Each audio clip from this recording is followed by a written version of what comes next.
Volvemos a nuestro programa Dataverso. Estamos con Gonzalo Pardo, que nos ha estado hablando al primer bloque sobre el análisis de datos explicado en el deporte. Específicamente hemos hablado mucho sobre el fútbol y, y para ir como ondando un poco más como en los casos chilenos que ya estábamos, dimos como un pequeño inicio en el bloque anterior. em, Hablamos un poco de los cambios culturales, pero ¿cuáles son los principales desafíos que tú consideras que puedan haber en el deporte chileno? Que últimamente se ha hablado mucho, han habido comentarios súper críticos de cómo se ha estado abordando, cuáles han sido los resultados, después de de la era de oro que habíamos comentado anteriormente. Qué entretenida la pregunta. Esto es algo que, ¿cómo se llama? Que uno, yo creo que todos lo hemos discutido, toda la gente que sigue el fútbol tiene una idea respecto a las cosas que se han hecho en el fútbol, ya sea para bien o para mal. A mí me parece que uno de los principales problemas que hemos tenido como fútbol chileno es básicamente que después de una gran época de oro, hubo una mala transición, no se supo, no se generó como un legado de cierta forma que permitiera después seguir generando, ¿cómo se llama? Ya sea jugadores o equipos que fueran competitivos a nivel, ¿cómo se llama? Continental. Si uno se pone a ver lo que ha pasado con con los otros países, ya, por ejemplo, en Sudamérica, los otros países han tenido una evolución bastante importante. Y esto puede estar vinculado a que de repente llegó una generación muy buena y como nos pasó a nosotros en su momento, o bien que hay un trabajo por debajo, un proceso que se está siguiendo, que está permitiendo que tanto los equipos que compiten, donde por ejemplo Ecuador, no sé, pues, Independiente del Valle, que era un equipo que es un equipo relativamente nuevo, ya ha ganado 2 Copas Sudamericanas y tiene una final de Copa Libertadores, y nosotros en Chile hace hartos años que no logramos que un equipo pase la primera ronda de Copa Libertadores.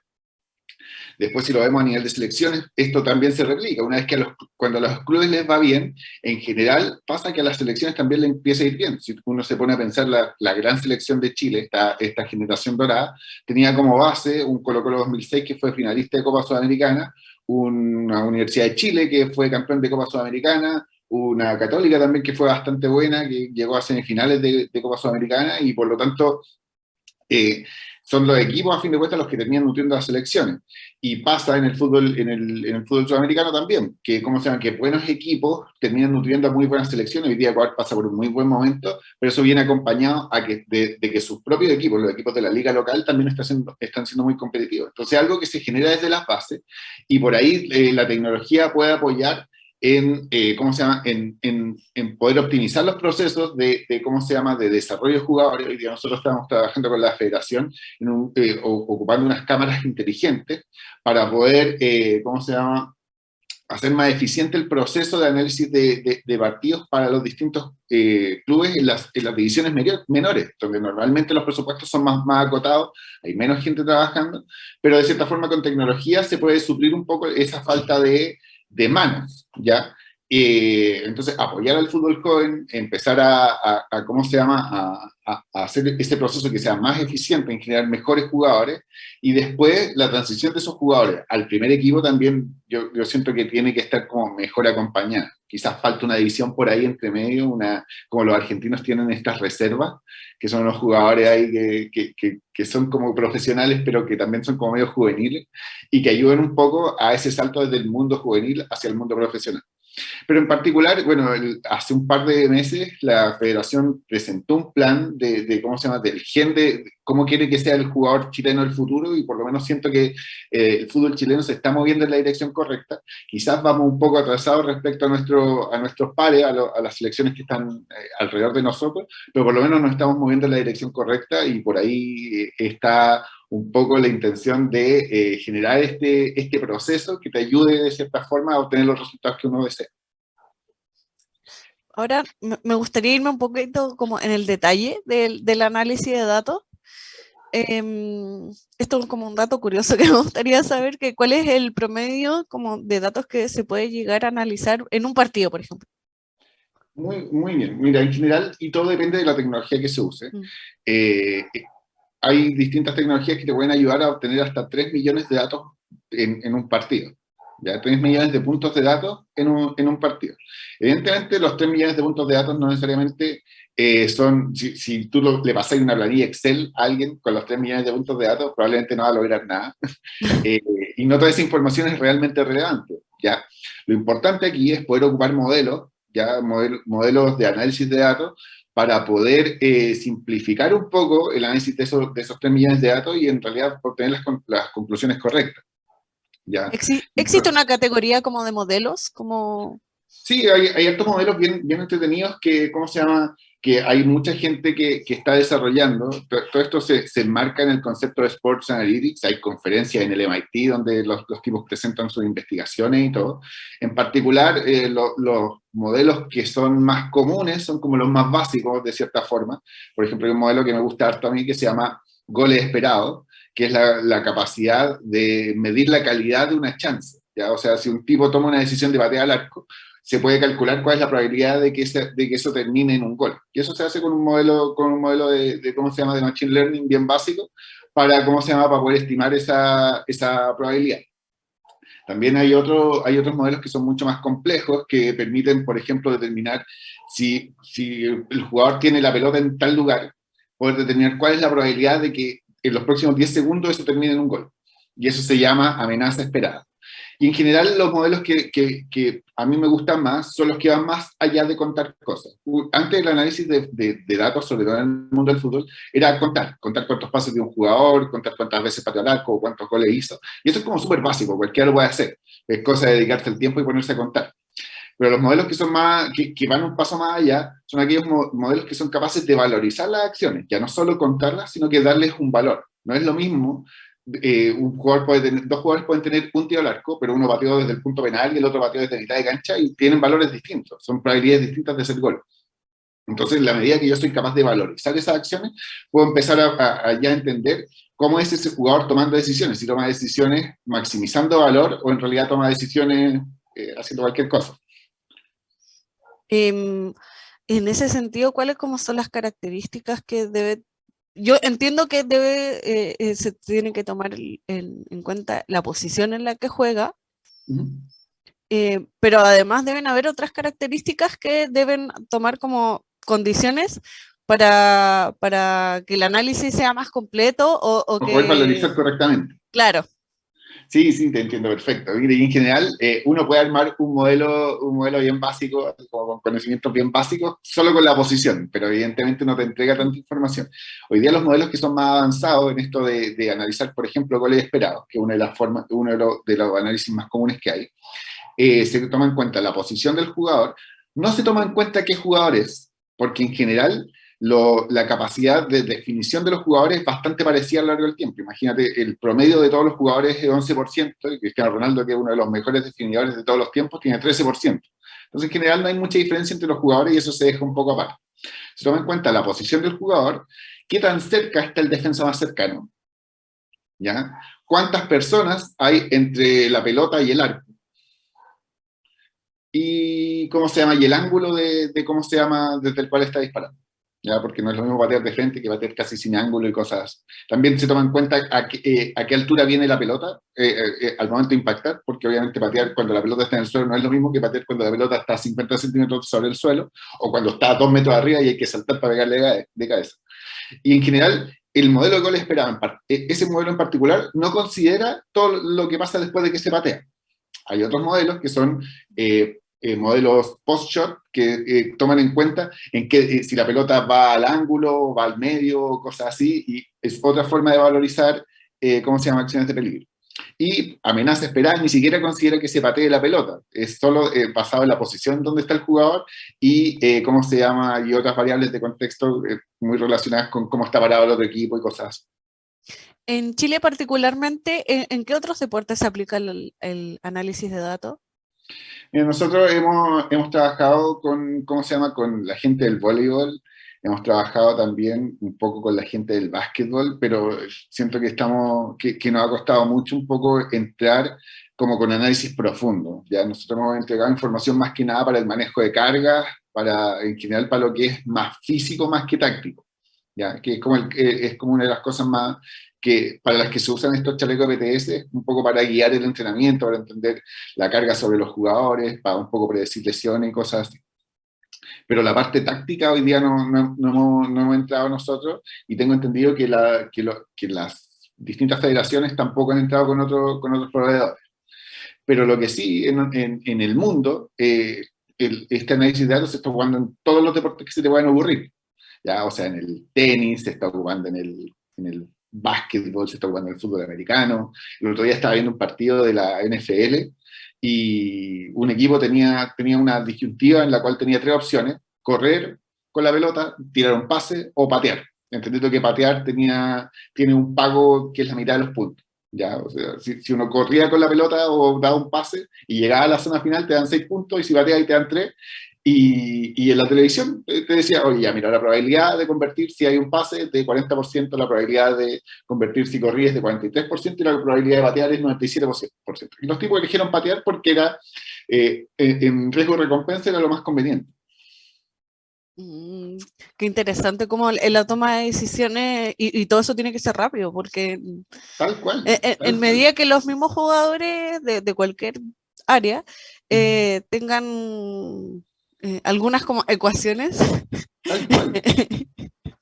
algunas ecuaciones como tenerlas integradas, porque en cierta medida los técnicos, claro, toman decisiones, pero también hay, así como hablábamos de los cambios culturales en el área como de técnico, asumo que en los mismos jugadores tratar de inculcar un poco estas recetas Sí.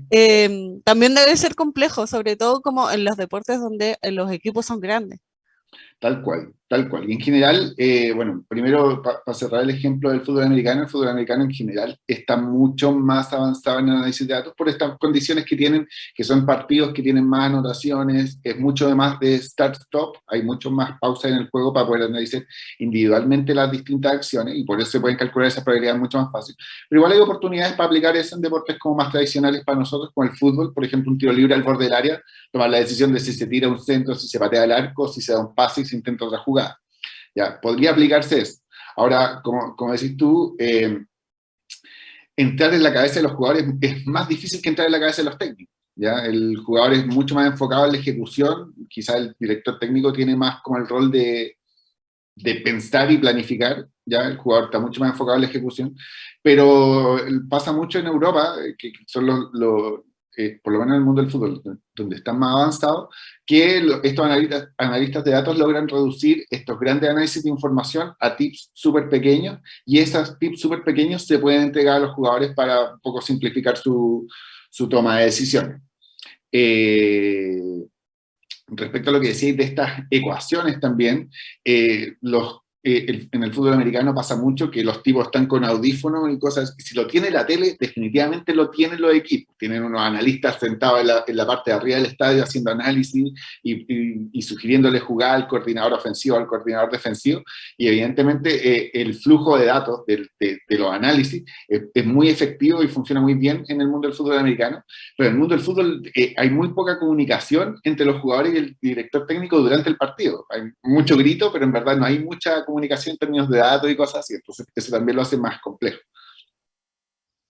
Y, habíamos hablado un poco acerca de los casos de éxito, sobre todo en Alemania.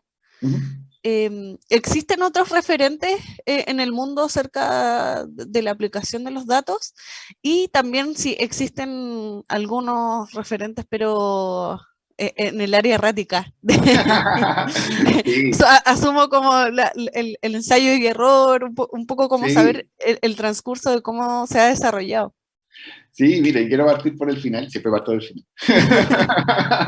O tal vez yo Eh, hago las preguntas. no, pero es que históricamente tiene sentido, porque quiero remitirme a un poco lo que pasó cuando partió el análisis de datos en el mundo del fútbol, que parte un tipo que se llama Charles Reed, ya haciendo análisis en los años 60, y el tipo se iba con una libretita a anotar cosas en los partidos, y después empezó a ver videos de partidos y analizó un montón de equipos y llegó a una conclusión. Dijo, el 92% de los goles ocurren tras jugadas de 3 pases o menos. Y con eso, el tipo convenció a la Federación Inglesa de que la forma de jugar al fútbol era tratar de dar 3 pases o menos para poder convertir un gol. ¿Ya? Porque el análisis de él decía, 92% de los goles vienen de jugadas de 3 pases o menos. Entonces el fútbol inglés empezó a jugar a estos pelotazos largos, tirarle melonazo al delantero y que el delantero se la bajara a un jugador y que de ahí se trataba de hacer un gol. Y eso se llama, en el mundo del fútbol le conocen como fútbol de ruta uno. Y en la práctica eso hizo retroceder a Inglaterra 10 años en la evolución del fútbol. ¿Qué no tomó en cuenta Charles Reed? ¿Dónde se equivocó Charles Reed? Si uno se pone a analizar en esos tiempos, ya, efectivamente el 92% de los goles venían de jugadas de 3 pases o menos, pero la cantidad de jugadas de 3 pases o menos era como el 95%, 98% de las jugadas que ocurrían. Eso quiere decir que en realidad era mucho más difícil hacer goles con 3 pases o menos que dando, no sé, pues 4 pases o más. ¿Ya?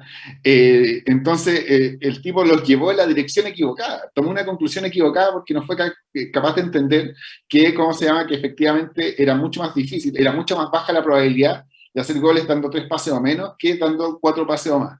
Y 10 años, y el fútbol inglés hasta hace poco, hasta hace, no sé, hasta los 90, todavía seguían jugando con este fútbol de ruta uno, y les costó mucho salir de eso, porque formaban jugadores siguiendo esa lógica, y los jugadores juveniles que llegaban al primer equipo seguían jugando así, y los jugadores extranjeros que llegaban porque sabían jugar así, y el fútbol inglés le costó mucho salir de eso.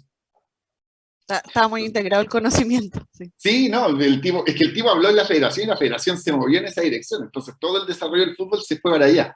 Entonces, claro, ahí en base a un análisis equivocado se tomó una muy mala decisión. Hay otras decisiones que son como más anecdóticas, por ejemplo, jugaba Jaap Stam en el Manchester United y Alex Ferguson de repente llega a la conclusión de, oye, Jaap Stam está haciendo cada vez menos barridas por partido.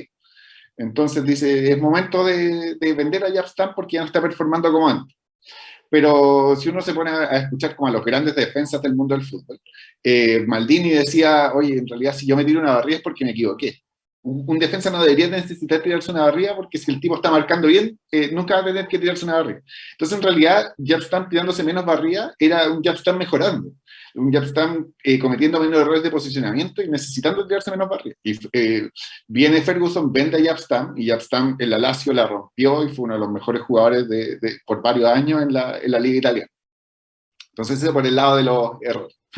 La ratita. Por el lado de la oportunidad y los casos de éxito, bueno, hay uno que me gusta harto, que es un poco cómo llega Jürgen Klopp al Liverpool. Jürgen Klopp venía de muy buenas temporadas en el Borussia Dortmund en Alemania, y de repente estaba penúltimo en la liga alemana. Empezó la temporada y no le ganaban a nadie. Básicamente todo lo que les podía salir mal le salía mal, tal como un equipo que me gusta mucho, que yo conozco acá en Chile. Entonces venía penúltimo Jürgen Klopp, le estaba yendo muy mal. El Borussia Dortmund había invertido mucha plata en renovarle el contrato y el tipo le estaba yendo. Los analistas de datos del Liverpool empezaron a analizar un poco lo que estaba pasando, ¿cómo se llama?, con este equipo, con este Borussia Dortmund y con Jürgen Klopp, porque necesitaban contratar a un técnico, ¿ya? Y en base a los datos subyacentes, no los resultados, porque el problema en el mundo del fútbol es que cuando uno analiza los resultados, imagínate, para que haya un gol en el fútbol, hay 3 goles por partido en promedio. Para que haya un gol en realidad se tiene que dar una serie de errores. ¿Ya? No basta solo con hacer las cosas bien, sino que el rival tiene que cometer errores para que se haga un gol. Entonces, eso hace que anotar en el fútbol sea muy difícil. Entonces, si uno ve los resultados, en verdad se está perdiendo un poco el proceso que hay debajo para generar esos resultados. Estos análisis subyacentes que le digo yo, por ejemplo, analizar goles esperados, analizar, ¿cómo se llama?, asistencia esperada, analizar amenaza esperada, y un montón de análisis que permiten valorizar la acción y valorizar la toma de decisiones al final, decían que este Borussia Dortmund en verdad estaba generando todas las oportunidades que podía generar y en verdad tenía mala suerte en la definición, habían atajadas, habían goles muy extraños que le hacían, goles que eran muy improbables, básicamente era un equipo que tenía muy mala suerte. Y aparece el director de Analytics del Liverpool en una conferencia y dice, este Borussia Dortmund es el equipo con más mala suerte que he visto en los últimos 10 años. Y el tipo no contó por qué sabía eso. En realidad lo sabía porque venían analizando el Borussia Dortmund porque querían llevarse al técnico.